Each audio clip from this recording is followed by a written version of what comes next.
Citoyennes, citoyens, bonjour et bienvenue dans cette petite vidéo estivale. La nouvelle voix que vous entendez, c'est celle de Maxime. Je suis le frère d'Hugo et je travaille avec lui sur la chaîne. Aujourd'hui, on va s'intéresser au méthane en tant que carburant de fusée. Depuis quelques années, on n'entend parler que de lui. Partout autour du monde, des moteurs fusées brûlant du méthane et de l'oxygène liquide sont en développement. Il y a bien sûr le Raptor de SpaceX qui a un peu lancé la mode, mais aussi le BE-4 de Blue Origin, Prometheus chez Ariane Group ou encore un dérivé de l'YF-77 en Chine. Pourtant, ce n'est pas comme si on avait découvert le méthane hier. Le gaz naturel, qui brûle lorsque vous allumez votre cuisinière, est principalement composé de méthane. Et son potentiel pour la propulsion spatiale est connu depuis des décennies.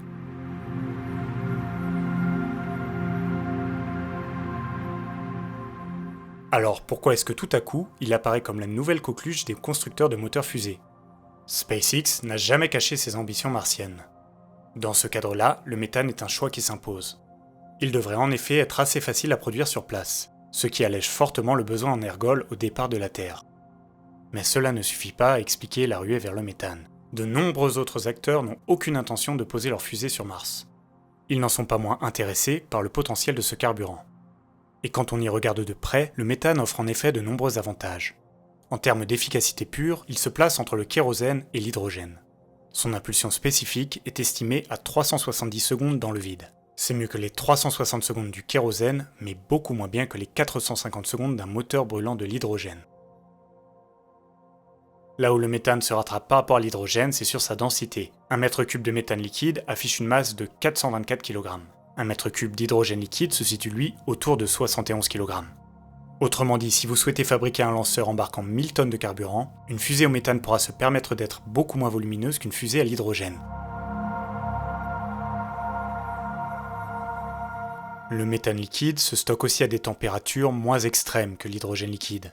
Moins 161 degrés pour le méthane contre moins 253 degrés pour l'hydrogène, ce qui simplifie beaucoup la logistique.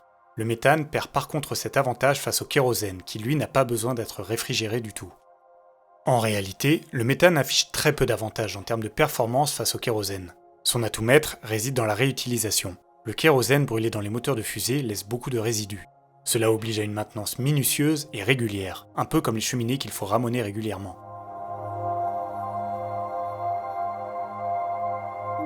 Le méthane brûle de façon beaucoup plus propre. Cela veut dire moins de maintenance entre les réutilisations et donc un coût à baisser. Et comme toute l'industrie est lancée dans une course au prix, la réutilisation de moteurs brûlant du méthane prend tout son sens. Pour le moment, aucun moteur brûlant du méthane et de l'oxygène liquide n'a été implémenté sur un lanceur. Il y a cependant eu de nombreux essais. Dans les années 80 et 90, l'entreprise Rocketdyne s'est beaucoup intéressée au sujet, mais leurs travaux n'ont jamais abouti. Au début des années 2000, le programme Constellation visait un retour de l'homme sur la Lune. La NASA souhaitait implanter une base permanente sur notre satellite. Elle avait donc envisagé un atterrisseur lunaire doté d'un moteur au méthane qui pourrait faire le plein sur place grâce à une production locale. L'entreprise Xcore avait développé et testé un moteur à cette fin. Mais là encore, c'est un programme qui n'a jamais vu le jour.